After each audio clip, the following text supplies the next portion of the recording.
Doctor y compañeros, buenas tardes. Vamos a exponer el tema de tuberculosis extrapulmonar. Con una pequeña introducción, es que la tuberculosis extrapulmonar es una forma de presentación clínica en la que la infección por Mycobacterium tuberculosis se localiza fuera del parénquima pulmonar, comprometiendo estructuras como los ganglios linfáticos, la pleura, el sistema nervioso central, los huesos, las articulaciones, el tracto genitourinario, el abdomen, la piel y entre otros. Su importancia radica en la gran variedad de manifestaciones clínicas que puede generar, muchas veces son inespecíficas, lo que dificulta el diagnóstico específico y además con frecuencia requiere procedimientos invasivos para poder obtener las muestras y la confirmación microbiológica, lo que incrementa la complejidad de los sistemas. En cuanto a los factores de riesgo, tenemos, por ejemplo, las personas que tienen VIH o SIDA, lo cual favorece la diseminación fuera del pulmón, sobre todo en el sistema nervioso central. También tenemos a personas con inmunosupresión adquirida o inducida por uso prolongado de corticoides y personas con malnutrición o desnutrición. También tenemos a personas con lo que es la diabetes mellitus, lo cual aumenta el riesgo de TB pulmonar como la diabetes extrapulmonar. Y también lo que es la edad extrema, en niños pequeños y en adultos mayores. En niños pequeños porque el sistema inmune es todavía inmaduro y en adultos mayores porque hay una inmunodeficiencia.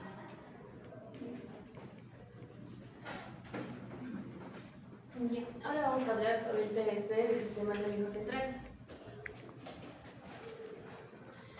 Empezando con la epidemiología, vamos a ver que de un grupo de personas con tuberculosis, el 1 al 5% se complica con un TB del sistema nervioso central. Por lo tanto, vemos que en las regiones con una prevalencia de TB alta, este va a ser más común en niños y en adultos jóvenes en sus tres formas. El meningitis tuberculosa, tuberculoma intracraneal y aracnoiditis tuberculosa espinal. Y en las regiones con una prevalencia baja de TB, como en Norteamérica o también en Europa Occidental, vemos que las manifestaciones extrapulmonares se van a presentar ante todo en adultos con enfermedad de reactivación y va como que progresar una meningitis. Vemos que el VIH va a ser un factor muy importante en los pacientes con TB del sistema nervioso. Y vemos que los pacientes que tengan TB y una infección del VIH tienen 5 veces más probabilidades de tener afectación al sistema nervioso central y TB diseminado. Y en la patogenia vemos que cuando va a haber una infección primaria de TB o también una reactivación de una TB diseminada, vemos que las bacterias que son el Mycobacterium tuberculosis pueden pasar a la sangre, hacer una basilemia. Entonces, a través de la sangre, vemos que esto va a llegar al cerebro, los meninges y el hueso craneal. Y después de esto, vemos que se van a formar pequeños focos de TBC en la parte cerebral o los meninges, que son los focos de arriba. Y entonces, esos focos, cuando se rompen, se van a romper hacia el espacio subaracnoideo y van a liberar bacilos y van a provocar la meningitis tuberculosa. Tenemos 3 procesos principales que van a explicar los síntomas de una meningitis tuberculosa, que es el exudado gelatinoso espeso, que se va a acumular en la base del cerebro y esto va a envolver los nervios craneales y el vaso del círculo de Willis y va a provocar una parálisis de nervios craneales, infartos y también infartos periventriculares. Y después una vasculitis tuberculosa, que habrá una inflamación de estos vasos y va a provocar trombosis, espasmos y oclusión. Y esto va a ir a que haya un infartos cerebrales múltiples y bilaterales. Más que todo va a ser en los ganglios basales, en el tálamo y en la cápsula interna. Y 1/3 de estos pacientes sufren de un ACV. Y la hidrocefalia, vemos que va a ser muy frecuente la meningitis tuberculosa y se puede presentar, puede ser comunicante y no comunicante. La no comunicante vemos que va a ser una obstrucción directa del acueducto de Silvius. Y la no comunicante va a ser una inflamación de las cisternas bacilares que obstruyen la circulación del líquido cefalorraquídeo y esto va a hacer que haya un aumento de la presión intracraneal. Estos son los estadios de la enfermedad de la meningitis tuberculosa. Vemos que en el estadio 1 el paciente va a estar en alerta y orientado hacia sitios neurológicos focales. En el estadio 2 va a estar consciente pero con inatención pasar con confusión, letargo y pueden tener signos focales leves como parálisis de nervios craneales o hiparesia. Según la escala de Glasgow, puede estar de 11 a 15. En el estadio 3 vemos que la enfermedad va a estar avanzada, con delirio, estupor, coma, convulsiones, parálisis de múltiples nervios craneales o hemiplegia densa. El puntaje según la escala va a estar menor o igual a 10. La forma de presentación que va a tener va a ser también el tuberculoma. Este tuberculoma va a ser un foco granulomatoso y pueden desarrollar tubérculos coalescentes adquiridos durante una bacilema examinada y se van a producir en el cerebro y también puede ser en la médula espinal.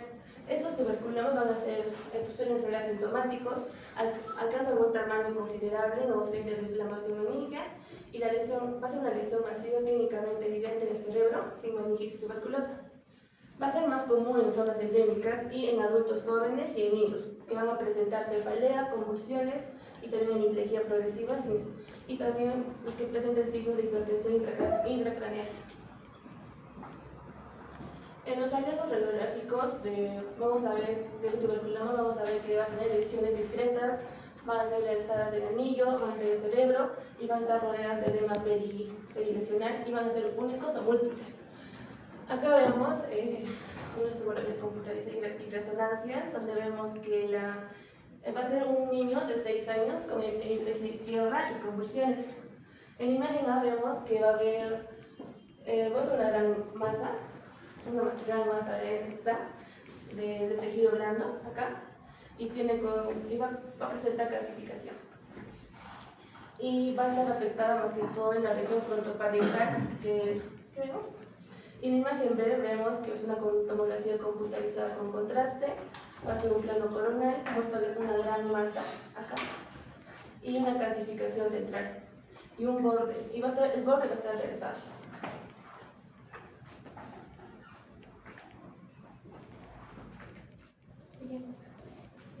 En la imagen C vemos que es una resonancia magnética y que vemos una lesión hipoitensa acá. En la imagen D vemos que también va a ser una resonancia magnética con contraste de un plano axial y va a haber una masa. Y también va a estar el borde va a estar realzado.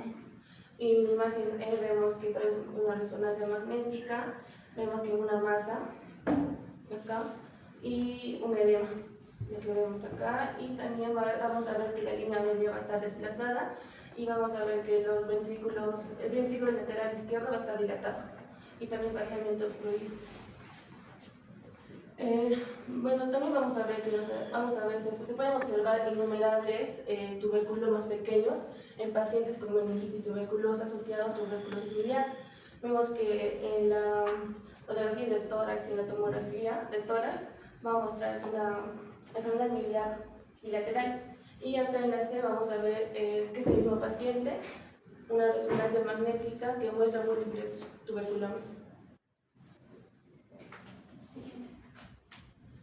Para el diagnóstico se debe sospecharse en pacientes que tengan lesión masiva del cerebro, los factores epidemiológicos relevantes, como por ejemplo los que tienen antecedentes de infección o enfermedad de TBC previa, y los que tengan viajes a un área donde la TBC sea endémica.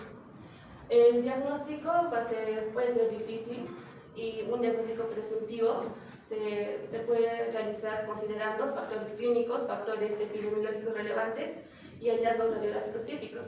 El diagnóstico definitivo se establece mediante biopsia con aguja de lesión del sistema nervioso central para histopatología y tinta impulsiva. Pero también debe evitarse la intervención quirúrgica, ya que se puede dar una meningitis y también la punción lumbar debido a la posibilidad de que haya una hipertensión intracraneal y el riesgo de hernia, de tromboencefálico. El tratamiento va a ser una terapia antituberculosa, que va a ser una fase intensiva y una fase de continuación. La fase intensiva va a ser en adultos y en niños. En adultos se va a utilizar isoniazida, rifampicina, piracinamida.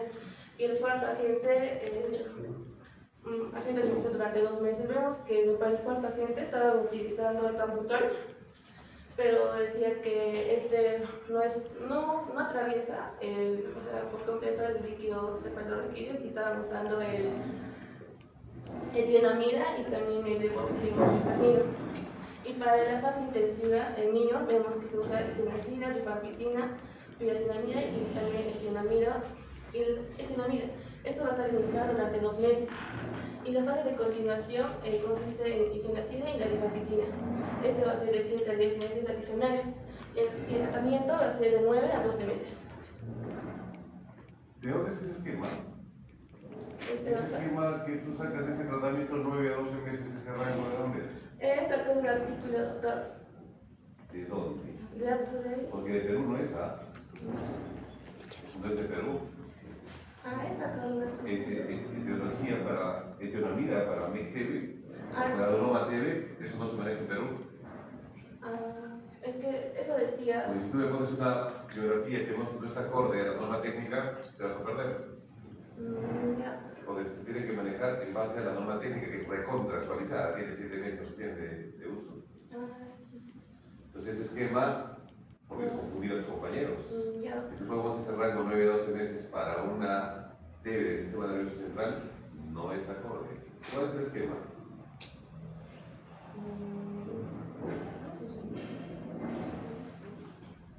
¿Qué les he dicho la semana?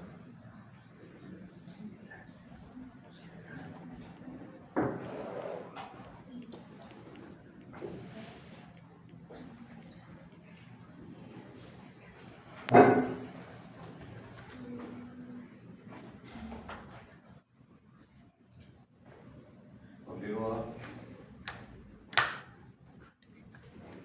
Ahora, pones una, o sea, el tema es TV del sistema nervioso central, ¿cierto? Cierto. Y hay una imagen de una tomografía con un patrón miliar. O sea, yo entiendo de que una TV del sistema nervioso central tiene esa tomografía electoral. En algunos, doctor, según el artículo que he revisado, hay algunos casos que se pueden presentar así. Pero no, pues que tú estás confundiendo, ¿no? O sea, es una TV miliar, o sea, es pulmonar. ¿Lo que No. estás hablando o estás hablando de una TV del sistema nervioso central? O sea, en algunos casos pueden presentar ambos, según el artículo que he leído, doctor. Por eso le he puesto.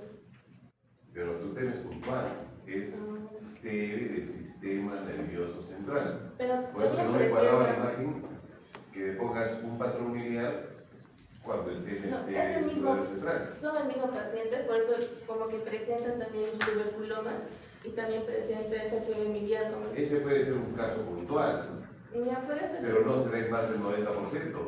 No, pero la cosa es que Pero cualquiera se puede confundir, ¿o no? Bueno. Pues yo entiendo que si estás hablando de TV del sistema nervioso central, hay ese patrón en todas. Eso yo estoy entendiendo, ¿no? No sé si tú puedes entender No, eso. en algunos casos, doctor. En algunos No casos. es puntualizado. Ahora, si tú me pones esa placa en un tema, no tiene que ver, pues. Sí, pero es como que está O me estás interesante. hablando de una TV multisistémica que tiene compromiso de varios órganos, eso es otra cosa, ¿no? No. Puede ser que en algunos casos se pueden presentar ambos. Como dice un paciente, el mismo paciente. O sea, es como si me diría, voy a hablar de neumonía y te hablo de una diarrea, pues. Es lo mismo lo que estás haciendo. No puedes mezclar dos órganos si tu tema es puntual. Claro. Pero te decía que presentaba tuberculoma y también te decía que presentaba una tuberculosis. Te vuelvo a repetir. Un reporte de casos no significa la patología que estás manejando. Es muy diferente, porque no es el general. Porque tus compañeros van a ver una técnica del sistema nervioso central y van a buscar ese patrón. ¿No es cierto? Si no hay, el 90%, o más. Continúa.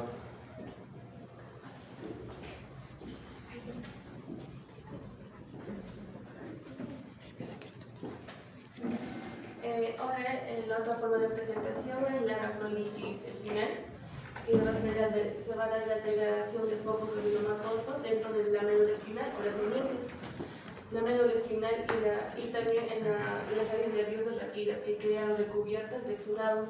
Vemos que esta aracnoiditis espinal produce un encapsulamiento parcial o completo de la médula espinal con una masa gelatinosa y fibrosa. Vamos a ver que esta aracnoiditis espinal se va a diferenciar de otros tipos por la propensión a afectar la médula espinal, las meninges y las raíces nerviosas en combinaciones variables. En un caso de 71 pacientes con meningitis tuberculosa, vemos que el 46% presentó síntomas concomitantes de afección de la médula espinal y raíces nerviosas espinales. Y según la ubicación, vemos que el 32% se encuentra en la región lumbosacra, el 10% en la región turacolumbar y el 8.5% en la región torácica y el 4% en la región cervical, siendo la región lumbosacra la más común.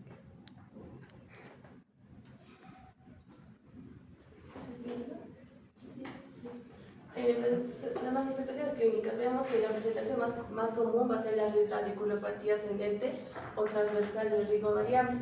Puede preceder, coincidir o seguir entre meses o años.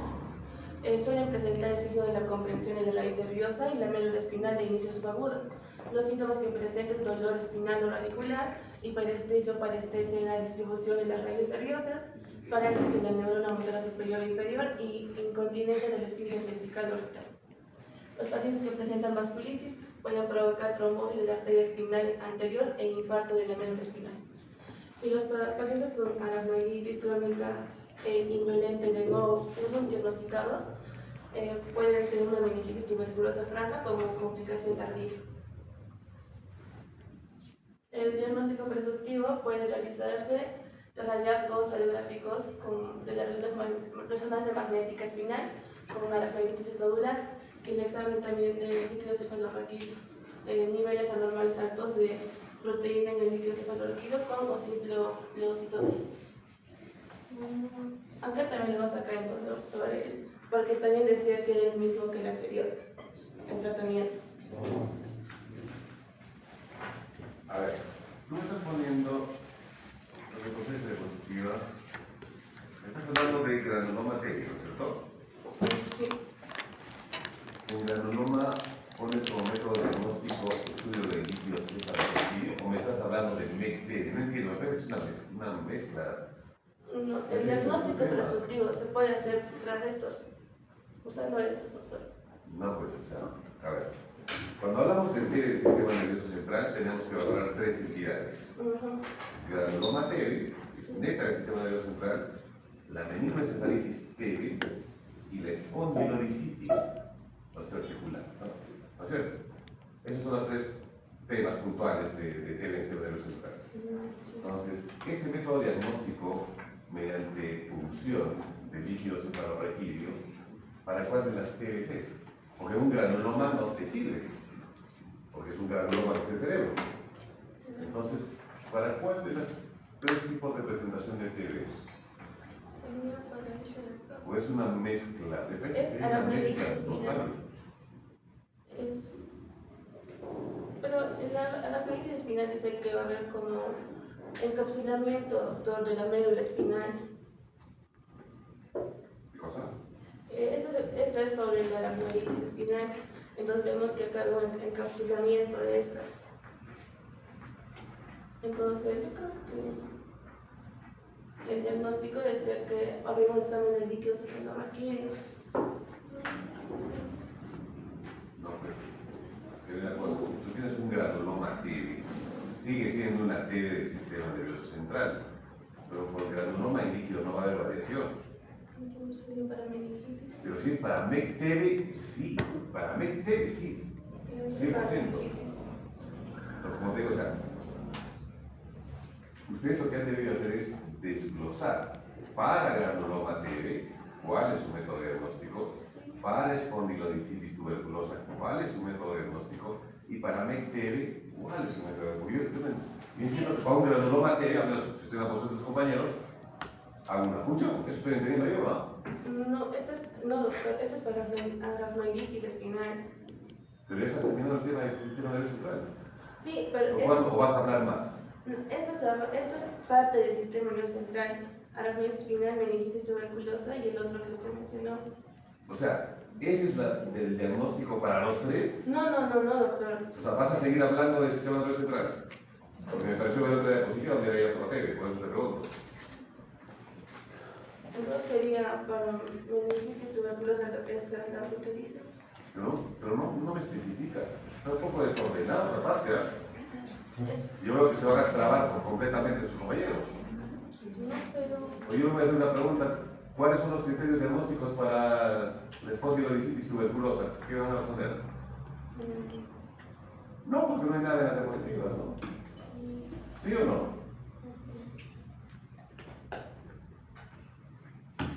Al continuar, pongo la presentación. Ahora continuamos con TBC osteoarticular, donde vemos que esto va a afectar a los huesos y también a las articulaciones. Y según la epidemiología, se va a presentar el 10 y el 35% de las tuberculosis extrapulmonares. Esta TB osteoarticular, vemos que entre 1980 y 1994 se presentó 103 casos de tuberculosis y el 68% de los pacientes nacieron en el extranjero, la mayoría de África. Y vemos que la presentación más común va a ser el síndrome de Pott. Y va a representar aproximadamente la mitad de los casos de TBC musculoesquelética, seguida por la artritis tuberculosa y después la osteomielitis tuberculosa extraespinal. En la patogenia vamos a ver que los pacientes que están infectados de Mycobacterium tuberculoso, estos van a llegar al tejido óseo o sinovial. Entonces estos van a quedar latentes porque el sistema inmune los va a contener. Entonces vemos que cuando las defensas van a bajar, la infección se reactiva. ¿Y cuáles son los factores que van a hacer que haya la reactivación? Es la desnutrición, edad avanzada, VIH y la enfermedad renal crónica. Y esto aparece en zonas endémicas, como digo, aparece pronto en jóvenes y en zonas no endémicas aparecen muchos años después en adultos. Y tenemos tipos de tuberculosis ósea articular, el tipo gaseoso y el tipo granular. El gaseoso va a ser más agresivo, produce destrucción ósea, inflamación local, abscesos, fístulas y síntomas generales, y va a ser más común en niños. El tipo granular va a ser más lento y menos destructivo. Va a presentar abscesos menos frecuentes y aparece más en adultos. Se va a presentar como espondilitis. También tenemos las manifestaciones clínicas, que tenemos la espondilitis, que es la enfermedad de Pott, va a ser va a tener mayor frecuencia en la región torácica inferior y la lumbar superior, y menos frecuencia en la región cervical y torácica superior. Este va a comenzar con una inflamación en la cara anterior de las arterias intervertebrales, se extiende por detrás del ligamento anterior para afectar el cuerpo vertebral adyacente. Una vez afectados, dos vértebras adyacentes, la infección penetra en el espacio discal intervertebral adyacente. Finalmente vemos que el tejido discal vascular muere, se produce un estrechamiento vertebral y el consiguiente colapso vertebral. Y la jiba, una forma de cifosis, se presenta como que una jiba, aunque es una forma de cifosis y va a distorsionar la anatomía del canal espinal. El síntoma más común va a ser el dolor local, cuya intensidad aumenta con el paso de semanas a meses. Va a estar asociado con espasmo muscular y rigidez. Puede extenderse más allá de la zona afectada y en algunos casos se observa una postura erguida, que es la marcha de Alderman, que el paciente camina con pasos cortos y pausados para evitar sacudidas en la columna. Los síntomas generales como fiebre y pérdida de peso se presentan en menos del 40%. El diagnóstico se va a retrasar con frecuencia debido a su evolución subaguda y por las regiones donde la incidencia de tuberculosis es relativamente baja. El diagnóstico tardío es un factor importante para determinar el pronóstico de la enfermedad. Luego tenemos la artritis. Esto puede ser infecciosa y también inflamatoria. Vemos que puede presentarse prácticamente cualquier articulación, pero basamos que todo en la cadera o en la rodilla. Esto puede ser monoarticular. Vemos que van a presentar lesiones multifocales del 10 al 15% en países con recursos limitados. Y va a tener una afectación de la cadera, que es la más común, y va a ser más difícil de diagnosticar, y también va a ser la más debilitante. Las manifestaciones que va a presentar es hinchazón, dolor o pérdida de la función articular, que va a progresar durante meses o semanas o meses. Y la articulación generalmente va a estar fría y vemos que los síntomas generales, como fiebre y la pérdida de peso, se va a presentar en un 30% de los casos. Y en etapas tardías va a presentar restricción articular, deformidad local y restricción del rango de movimiento. En enfermedad avanzada vamos a ver senos paranasales con drenaje. Y los cambios granulomatosos suelen acompañar la proliferación sinovial en la artritis tuberculosa con derrame articular y erosión del cartílago. Y la inflamatoria, que es la enfermedad de Ponce. Esta va a ser una poliartritis simétrica aguda que afecta articulaciones grandes y pequeñas. Esta se observa inflamación en la articulación afectada, pero no hay evidencia objetiva de tuberculosis activa. Esta va a ser rara y su patogenia no está clara. Y la coinfección por VIH también es un factor de riesgo. Y después tenemos la osteomielitis, que puede presentar en cualquier hueso, incluyendo en las costillas, el cráneo, los huesos tubulares de las manos y los pies. La muñeca, la falange, la pelvis y los huesos largos. Va a tener un inicio insidioso, puede ser agudo o subagudo. Se presenta en una sola localización. En raras ocasiones la afectación ósea puede ser multifocal. El diagnóstico de tuberculosis puede ser mediante microscopía y cultivo del material infectado. Se usa biopsia y cultivo. El tejido puede obtenerse mediante la aspiración con aguja o biopsia. Se puede examinar el líquido sinovial. Los hallazgos suelen ser inespecíficos. El recuento de leucocitos puede ser alto o bajo, con predominio de neutrófilos o linfocitos. El tratamiento se puede utilizar también la quirúrgica, que es más que todo en pacientes que tengan enfermedad espinal y déficit neurológicos avanzados, pacientes con enfermedad espinal y déficit neurológicos que empeoran y progresan mientras reciben la terapia adecuada, y pacientes con enfermedad espinal y cifosis mayor a 40 grados en el momento de la representación, y pacientes con absceso frío de la pared torácica. ¿O sea, tratamientos quirúrgicos? No, en infusiones con estos pacientes, solo con estos pacientes acá, se usa la cirugía. ¿Y cuál es el tratamiento? En acá, fase inicial y la fase de continuación también. ¿Cuál es el tratamiento? ¿Cuál es el esquema? Isoniazida, rifampicina, piracilina y etambutol, que es por 2 meses, y la de continuación, isoniazida y rifampicina. ¿Cuánto tiempo? En 10 meses, doctor. ¿Es un año? Sí, ¿Sí o no? sí, doctor. ¿Cuál es el tratamiento, Roberto?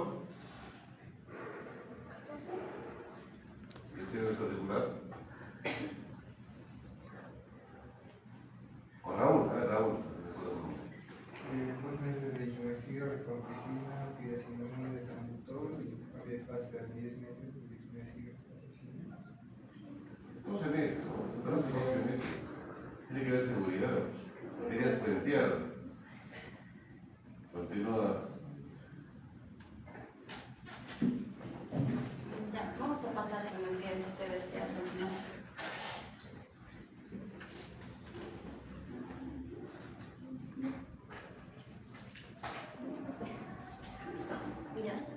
Como ya lo había mencionado anteriormente, la clínica va a ser según la forma de la enfermedad en que se presente.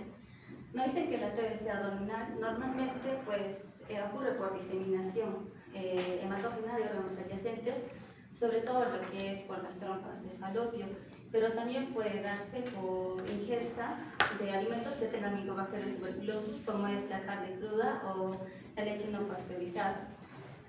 Bueno, la primera forma que tenemos vendría a ser la tuberculosis peritoneal, que esta se da después de la reactivación de focos tuberculosos que están en el peritoneo. Esto porque ha habido una diseminación hematógena de un paciente que haya tenido TBC pulmonar, o también puede ser de que haya habido una infección en el intestino delgado y que esto se haya ingresado al espacio peritoneal a través de una vía transmural. Nos dicen que de 1.887 casos de TBC abdominal, el 6,2% son TBC peritoneal. En cuanto a las manifestaciones clínicas, nos dice que hay ascitis, dolor abdominal y fiebre. La ascitis se da porque va a haber un exudado de líquido proteico, y esto lo tiene más del 90% de los pacientes, y los cuales esto tiene una albúmina menor a 1,1 gramos por decilitro. Y el 10% de los pacientes presentan un abdomen pastoso, que sería la forma fibroadhesiva de la enfermedad. Luego tenemos lo que es la tuberculosis intestinal, que se presenta de dos formas. La primera, que es la forma ulcerativa, que se da en personas desnutridas y se ubica en el intestino delgado. Y la otra, que es la úlcero hipertrófica, que se da en personas relativamente bien nutridas y que presentan lesiones colónicas e intercecales. Tenemos zonas que es donde ocurre la mayor afectación, que es primero, por ejemplo, la zona ileocecal, que ocurre del 25 al 90%. Tenemos el intestino delgado, que ocurre del 6 al 67%. Tenemos el colon, que ocurre del 2 al 32%. Y tenemos lo que es la zona gastroduodenal, que ocurre del 0,5 al 5%. También tenemos zonas menos concurridas, como es el recto, el estómago, el yeyuno y entre otros. Las manifestaciones clínicas van a ser de tres tipos. Las primeras, que reflejan la enfermedad ulceroconstrictora intestinal, son cólico intestinal, distensión abdominal, diarrea crónica, náuseas, vómitos, estreñimiento y sangrado. Las otras, que reflejan afectación de tejidos adyacentes, son ascitis, agrandamiento de los ganglios linfáticos y síntomas tubováricos. Y las otras manifestaciones clínicas que reflejan inflamación crónica son fiebre, fatiga, pérdida de peso y sudores nocturnos.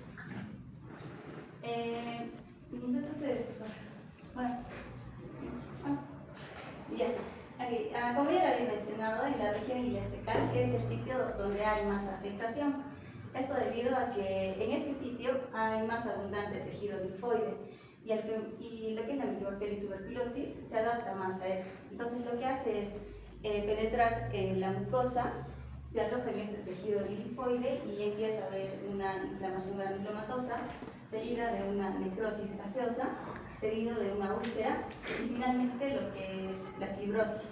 Y con la fibrosis lo que hace es esterilizar el hígado.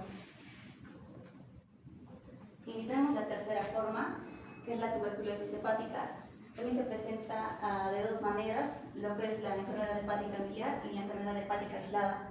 La enfermedad hepática miliar, que está presente en el 80% de los casos, es consecuencia de una tuberculosis diseminada y llega al hígado a través de lo que es la arteria hepática. Luego tenemos lo que es la enfermedad hepática aislada, que está presente en el 20% de los casos.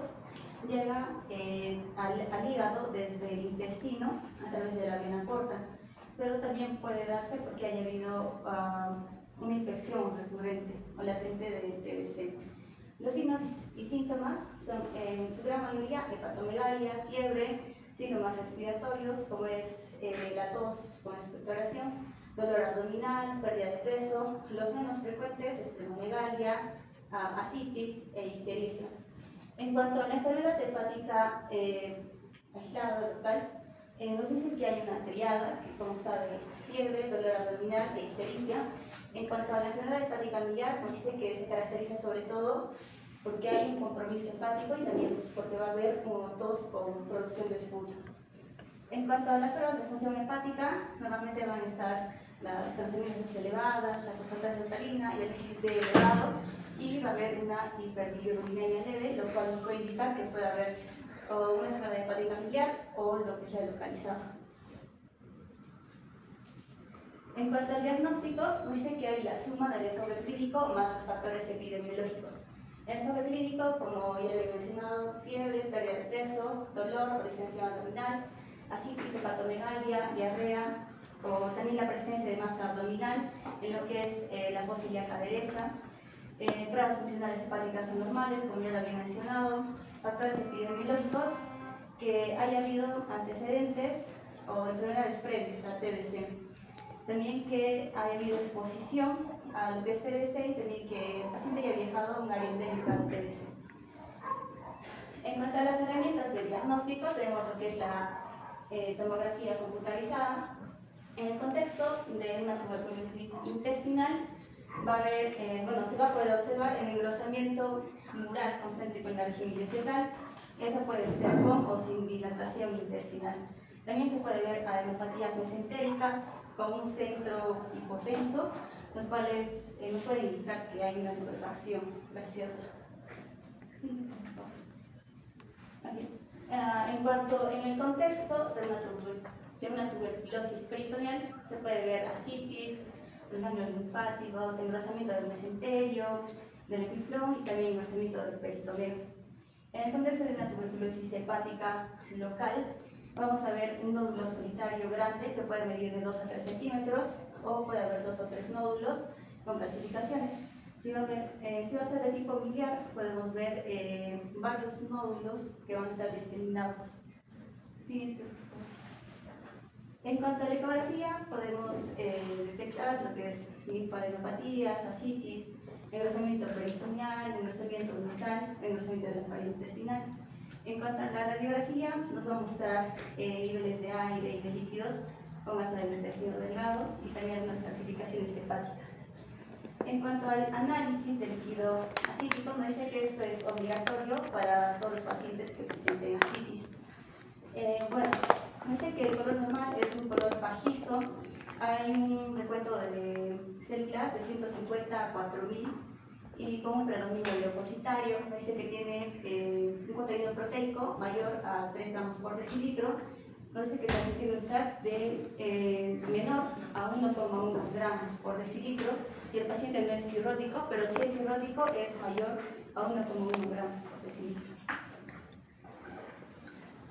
Ya. En cuanto a las pruebas de biopsia, tenemos lo que es la biopsia peritoneal laparoscópica, que es útil para la visualización del peritoneo y la biopsia peritoneal. Normalmente se puede hallar el peritoneo engrosado con lesiones de color blanco amarillento, con o sin adherencias, peritoneo engrosado, y también con lo que es el patrón fibroadhesivo, como ya lo había mencionado. En la biopsia intestinal endoscópica se puede ver lo que son las úlceras y también se puede ver el tejido. ¿Sí? En cuanto al tratamiento, nos dice que hay 2 fases. La primera fase, que es la fase intensiva bactericida, y la segunda fase, que es la fase de continuación o esterilizante. La fase bactericida, que dura 2 meses, el objetivo es eliminar la mayoría de los bacilos, reducir su transmisión y prevenir su resistencia. El esquema consta de 4 fármacos diarios, que es isoniazida, rifampicina, piracidamida y etambutol. En cuanto a la fase de continuación, nos dice que tiene una duración de 4 meses mínimo y pudiendo extenderse a 7 meses en casos complicados.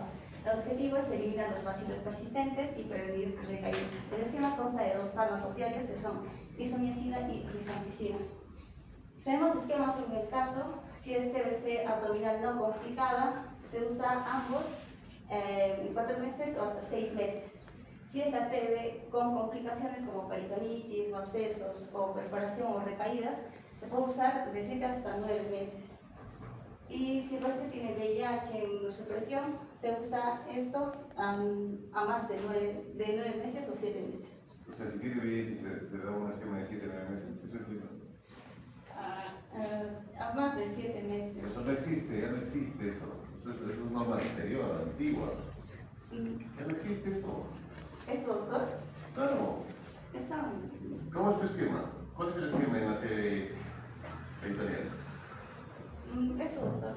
No, ¿cuál es pues la formulita? ¿Es diario, interdiario? ¿Cómo es? A ver. Diario, doctor. ¿Cuánto tiempo dura? La fase intensiva, 2 meses. Y la segunda fase de 7 meses. 7 meses. De 4 a 3 meses. O sea, hay una escala. Sí, o sea, Tú mínimo. no pones 4 a 7 meses, hay una escala, yo estoy entendiendo. Es información nuestra, norma técnica, por si acaso, que no se confundan. ¿Ah? Eso por un lado. Por otro lado, en métodos diagnósticos, ¿cuánto es el rango de LADA para líquido acítico? Para el de... Del ADA era mayor a 30 y... ¿Qué es el LADA? 39. Porque no lo has colocado en tu método diagnóstico. No, sí.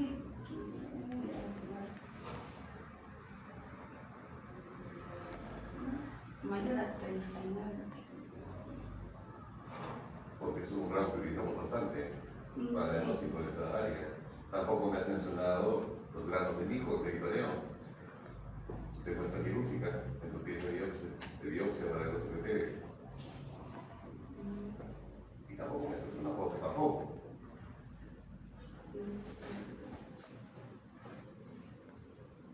esquema? ¿El abdominal? Sí. No. En la guía aparece solo de TBC, miliar, del sistema nervioso central y extraarticular. Pero abdominal no lo sé. No, pero tienes intestino, peritoneo. ¿Cuál es el esquema?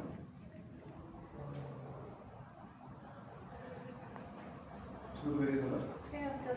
¿Dale? En lo que es TBC extrapulmonar, exceptuando lo que es la TBC miliar y la TBC del sistema nervioso central, el esquema es 2-4 meses, ya sea una primera y segunda fase. Sin embargo, la TBC del sistema nervioso central y biliar es 2 meses la primera fase y 10 meses la segunda fase. Eso es lo que dice la guía. Está bien.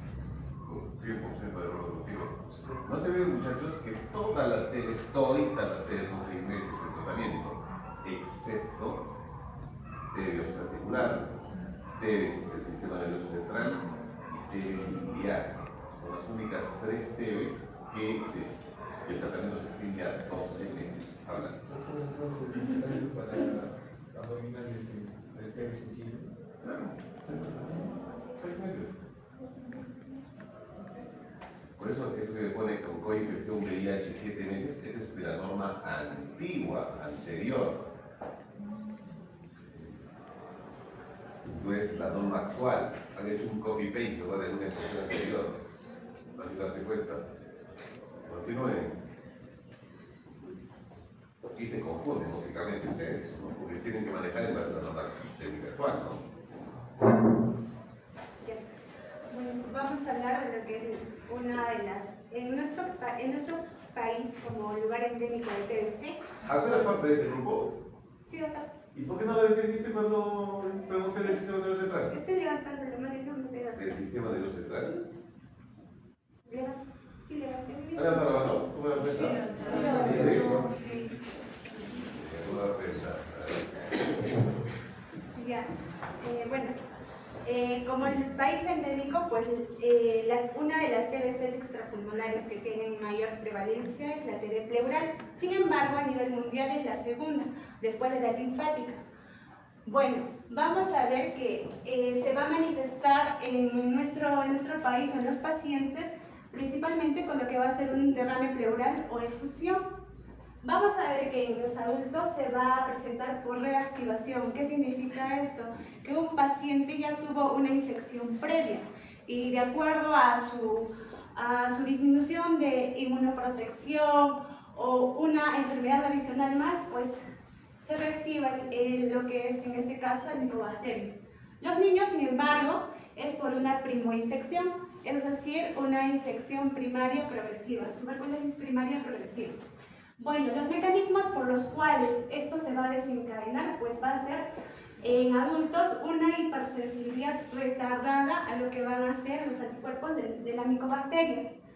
Una ruptura del foco pulmonar cercano, es decir, una enfermedad pulmonar, el TBC pulmonar, que se ha roto, en este caso un foco que se ha roto, y esto va a desencadenarse lo que va a ser el espacio pleural. Y lo otro que es la diseminación hematógena, ¿no? Siguiente, por favor. En lo que van a ser manifestaciones clínicas, pues lo principal va a ser una tos no productiva. Muchos de nuestros pacientes en sí, los que vienen con lo que va a ser TBC pleural, no tienen una tos normalmente como es de 15 días, un paciente típico con una tos productiva de más de 15 días. Lo principal va a ser el dolor torácico tipo pleurítico, es decir, sante que se va a acentuar al ponerse de costado. Lo que sí van a manifestar son fiebres, diaforesis, que va a ser sudoración nocturna, escalofríos y pérdida de peso en un tiempo bastante corto, y lo que va a ser la dificultad respiratoria. Aquí vamos a tener una comparación con pacientes de VIH, ya que aparte de tener nosotros como bibliografía nuestra guía actual, pues sacamos un artículo de AFTUVE, donde nos manifiesta o nos hace comparativa con pacientes con VIH. En estos pacientes vamos a ver que la fiebre va a ser el principal síntoma. con una tos, en este caso sí consideran a veces productiva, dolor torácico, disnea, una pérdida de peso mayor a 2 kilos en la mayoría del paciente, 74%, y lo típico de un paciente de VIH, diarrea, hepatomegalia y linfoadenopatía. Siguiente, por favor. Ya, en lo que va a ser la radiografía, que en realidad al paciente lo primero que nos va a hacer es lo que destaca de una efusión pleural, que va a ser el signo de menisco. Siguiente, por favor. Como vamos a ver acá, normalmente en un paciente con TBC pleural, pues vamos a ver que la lesión normalmente es casi unilateral. Se dice que hay un pedunquilio derecho. Entonces, el signo de menisco es en realidad esta hendidura, lo que ven por acá. Y obviamente la obliteración de lo que va a ser los ángulos del lava-afecto, ya sea costofrénico y cardiofrénico. Y aquí vemos, ¿no?, la diferencia de radiopacidad.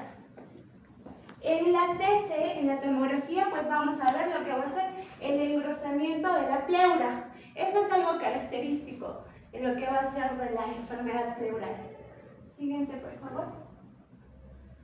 Ya. Un paciente considera nuestro artículo como complicaciones de lo que va a ser la TBC pleural, pues el empiema tuberculoso, que en realidad es un absceso pus, ¿no?, conjunto de pus, pseudoquilotórax y engrosamiento pleural residual en pacientes que ya han tenido TBC post-tratamiento, y esto ocurre casi en el 50% de pacientes. Ya, el diagnóstico en realidad vamos a hacerlo desde lo que va a ser el anamnesis. Pues vamos a ver de dónde procede el paciente, qué síntomas, si es zona en realidad endémica, qué síntomas característicos ha tenido de acuerdo a lo que les he detallado. Principalmente la radiografía también nos va a guiar en el sentido para el diagnóstico, y lo que va a ser principal, la cardiosíntesis. Pues de ahí vamos a hacer lo que va a ser el análisis del líquido pleural. Ya vamos a ver lo que va a ser el conteo de células, la proteína mayor a 3, la glucosa que va a estar disminuida, el pH va a ser ácido. Y aquí pues vamos a evaluar lo que va a ser el ADA, la adenosina desaminasa, que normalmente cuando va a ser en el caso de TBC pleural es mayor a 40 unidades por litro. Esto va a sugerir a lo que va a ser una TBC pleural. Y después de todo esto, y contando, ¿no?, que el líquido de la toracocentesis, en este caso cuando es TBC, es un exudado. Y después de todo esto, de todo este análisis, nosotros, si aún sospechamos de que no es, pues hacemos lo que va a ser la biopsia pleural. En el caso del tratamiento, pues vamos a tener los esquemas. De acuerdo a nuestra guía, pues nosotros tendríamos que estar en nuestra primera fase de 2 meses de una dosificación diaria. La segunda fase de 4 meses de los 2 antituberculosos diarios también, que suma 100 dosis. Y ya esto es considerado ya para los temas que les detallé, ¿no?, del sistema nervioso central y de la miliar, que no es para nuestro caso. Para cambiarlo, doctor, como referencia, para hacer esa comparativa en cuál es la diferencia entre una TBC pleural y las complicadas, que es miliar y del sistema nervioso central. Por eso lo puse. Me cuadra tu explicación, ¿no? Me voy a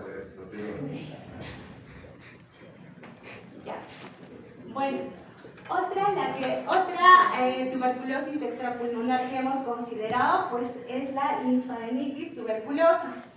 Esta es la principal TBC extrapulmonar a nivel mundial, pero en el Perú ya está después en el 4º lugar. Siguiente, por favor. Pues esta TBC extrapulmonar se va a presentar en países en vías de desarrollo, como es el nuestro, y normalmente con una prevalencia en adultos, mujeres jóvenes entre 20 y 40 años, como también en países en los que sí están en realidad en desarrollo, pero vamos a ver que la prevalencia va a ser en población inmigrante. Bueno, acá se ven, la linfadenitis tuberculosa está típicamente nombrada como en nuestro argot, como la escrófula, porque normalmente se va a presentar en la zona cervical. Siguiente, por favor. Y bueno, en lo que es patogenia, pues vamos a ver que va a haber una reactivación de una infección ya latente, es decir, el paciente ya estaba infectado muchos años atrás, después de una infección primaria y después de una diseminación, en este caso linfática. Entonces, ¿qué pasa acá? Al bajar las defensas, pues vamos a ver que por la diseminación linfática va a migrar el Mycobacterium a los ganglios linfáticos, mediastino, abdomen y ganglios inguinales. Principalmente en este caso, al hablar de escrófula, vamos a ver que está en la zona cervical, amígdalas, anillo linfático de Waldeyer. Por eso es que la lesión está identificada en lo que es cuello. Bueno, en lo que es la patogenia, vamos a ver que va a haber desde la entrada, la invasión, formación del granuloma, la necrosis gaseosa y la formación de abscesos y fístulas, que en realidad ya se explicó en la anterior clase y ahora también. Siguiente, por favor. Ya, la manifestación clínica en realidad es muy típica, es una linfoadenopatía. En este caso es una masa firme, no dolorosa, crónica por lo tanto, y generalmente de forma unilateral, si la paciente o el paciente es inmunocompetente. Caso contrario, que no va a ser cuando va a ser un paciente inmunodeprimido, que sí va a ser generalizado. ¿Ya? Los síntomas adicionales, pues se va a adicionar lo que son fiebre y en los casos más de los pacientes que van a tener VIH. Y bueno, las complicaciones que van a tener van a ser abscesos, úlceras, fístulas y una gran afección a más ganglios al que se ha infectado en primera infección. Siguiente, por favor. Bueno, el diagnóstico que vamos a tener de una escrófula o de una linfoadenitis tuberculosa, pues lo principal, el que le va a hacer el diagnóstico va a ser la biopsia, en este caso una biopsia por aspiración. En este caso sugiere como una aguja fina y una excisional, retirando toda la lesión. Y de acuerdo a eso vamos a hacer lo que van a hacer los cultivos y las pruebas de amplificación de ácidos nucleicos. En lo que va a ser un examen imagenológico, pues vamos a ver, se va a visualizar la cadena ganglionar afecta a la lesión. Siguiente, por ¿Cómo se favor. llama la prueba de ácidos nucleicos? Se dice nombre de ácidos nucleicos. ¿Cómo se llama? ¿Cuál es la prueba?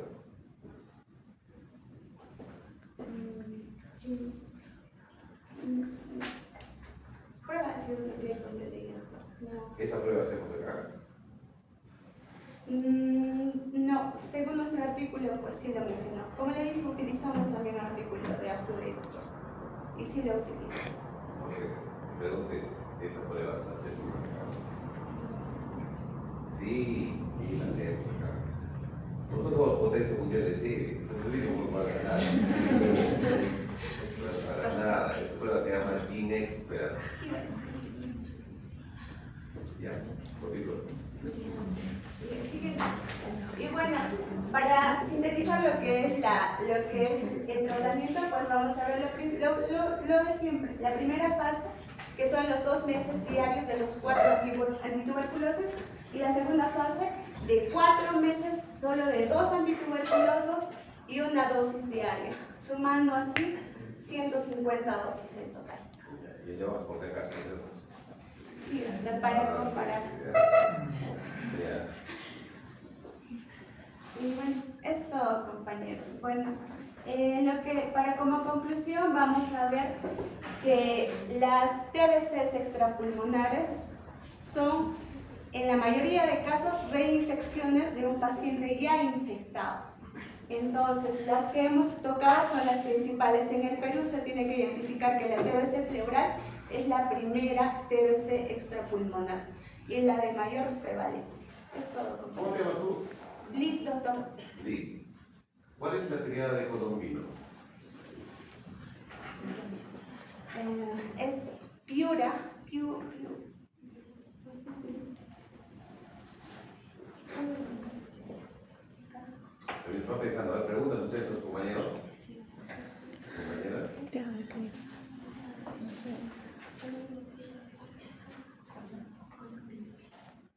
¿No tiene ninguna pregunta, muchachos?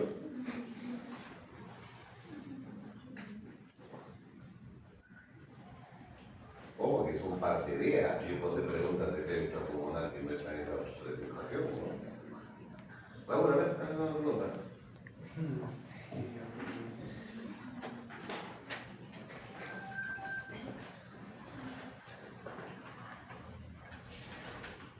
¿Qué faltaba ver en esa clase? En la exposición, doctor, faltaba el TBC cardíaco, del cardiólogo. Pericárdica. Faltaba TV urinaria. ¿Cierto? Y ahí viene la tríada de Colombino. ¿Es importante o no es importante? ¿Qué pasó? Hay muchos temas. Pero son recontra cortos, ¿ah? Recontra cortísimos. Pero sus compañeros no preguntan nada, o sea, veo que están satisfechos con la exposición.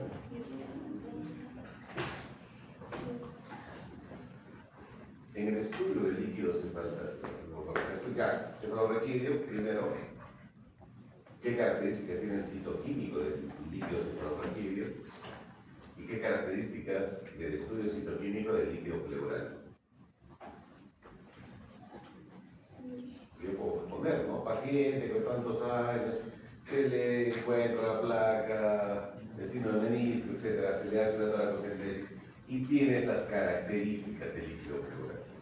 El diagnóstico es. Ya, bueno, lo que es líquido pleural, doctor, vamos a ver contenido de proteínas mayor a 3. La glucosa disminuida normalmente es de 60 a 110, en este caso va a estar disminuida. El LDH elevado.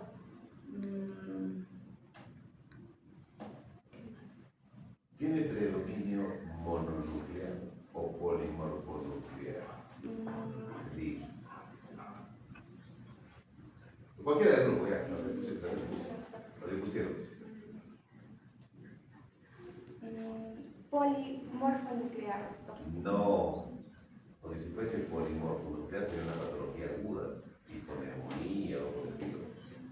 Tiene predominio mononuclear. ¿Y el otro líquido? Características del estudio citoquímico del líquido cefalorraquídeo. Que la pusieron ahí, pero a toda velocidad, ¿no? No escribieron nada, solo pusieron ahí líquido cefalorraquídeo y dijeron. Los gomeros no les gustan nada, es preguntar en el examen, pero no. Pregunta, Raúl. Creo que no mencionaron el uso de la prednisona. El uso de la prednisona. ¿Ya? Pregúntale. ¿Cuándo se usa la prednisona en el tratamiento de extrapulmonar? ¿Y cuánto, no? Se puede dar la pregunta, ¿qué tipo de té se utiliza corticoides sistémicos? A lo que yo leí es en la TBC del sistema nervioso central. ¿Qué más? Ajá, y por las lesiones que forman, ¿no? Los granulomas. Ya, no me puede. Esa té es tal, ya. Doctor, también era en la meningitis tuberculosa, porque reducía las secuelas.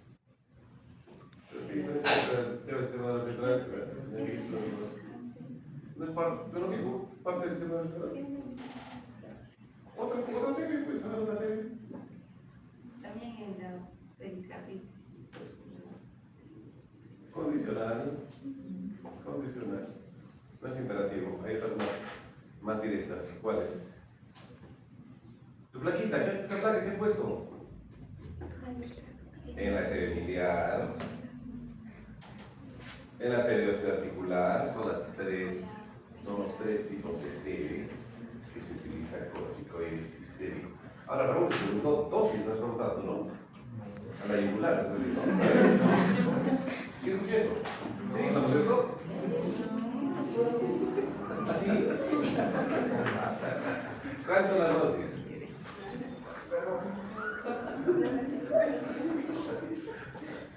0.5 a 1 miligramo kilogramo peso diario por 2 o 3 semanas y se va disminuyendo 20-30% cada semana, ¿no?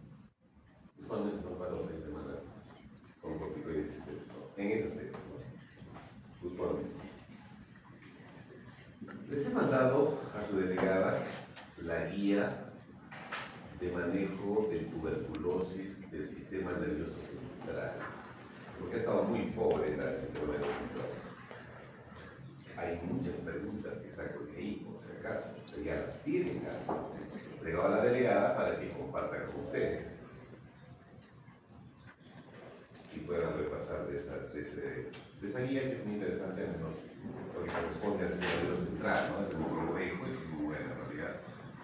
Entonces, hay algunas específicas que dicen, ¿no? ¿Cuándo es definitivo? ¿Cuáles son los criterios para ser definitivo y probable, sobre todo en las 3 variables del sistema nervioso central? La normativa, MECTEVE y el prototipo tuberculoso, ¿no? Pues eso para que lo puedan revisar. ¿Okay? ¿Alguna otra pregunta? ¿Ya te nos faltaba? Adrián Colomino, que no se queden con la huella, ¿verdad? Adrián Colomino. No se queden con. ¿Qué repones? Ya, ¿dónde, Raúl? No, bueno, ¿Se levantó nomás? es la orina ácida, séptica y biórica. Ya, entonces es abacteriuria asintomática, acidez en la orina y piuria, ¿no? Esos son signos clínicos de una TB urinaria. Si te vas a la parte radiológica, vas a ver las famosas copas en nuestro riñón, ¿no? Hay una imagen en copa, ¿no? En los cálices renales, ¿cierto? Como el sacabocar, ¿no? El sacabocar del vaso de sangre. Todas las TBs extrapulmonares, la gran mayoría en realidad, el diagnóstico es por anatomía patológica, en la gran mayoría. Pero no olvidemos que el gol estándar de diagnóstico de tuberculosis es el cultivo. Cultivo es el gol estándar para todas las TBs. Pero en las extrapulmonares tiene una importancia relevante el tema de la anatomía patológica.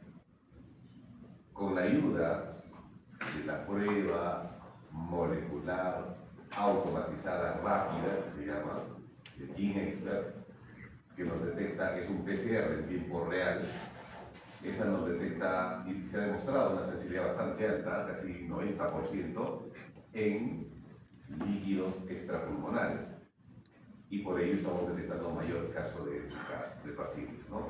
Una de las diapositivas hablaban 30-35% de mal de POT, y no es tanto, ¿no? La primera T extrapulmonar para nosotros, en incidencia, y en la mayor parte del mundo, es pleural, la primera, ¿no? Después va bajando sistema nervioso central, va bajando milia, y más abajo está escrófula o ganglios, urinario, anteroritoneal y mal de POT, ¿no? Son ahí abajo, dentro de menos del 5%. O sea, no es tanta la estadística que presentamos. ¿Qué más? ¿Alguna otra pregunta más? ¿Todo está clarito? Doctor, una consulta para la tuberculosis urinaria, ¿también se pide cultivo de orina? Sí, correcto. Como es el gol estándar, el cultivo es importantísimo, ¿no? Ya sea un Bactrim con Dogawa, que son los convencionales. No, guía sí se utiliza mucho, no se utiliza Dogawa o Bactrim, ahora se utiliza bastante Bactrim, que es muy líquido. Y el GeneXpert que nos está ayudando bastante, sobre todo para la detección de pacientes MDRs, ¿no? Es muy importante. Porque ya estamos utilizando el GeneXpert Ultra, que es el que agarra tanto sensibilidad, peso, energía, recanticina, en una muestra que sale en 45 minutos.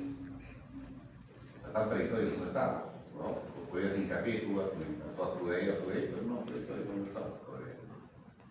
¿Ya? Pero los esquemas tienen que grabarse, muchachos. No pueden variar esquemas. Muchos se van a perder. Porque este esquema va a durar por lo menos los próximos 10 años. O sea la especialidad que ustedes hagan, van a ver, pues tienen que tener un conocimiento básico del manejo de TV en nuestro país. Bien, la próxima clase es parasitosis, ¿no es cierto? En parasitosis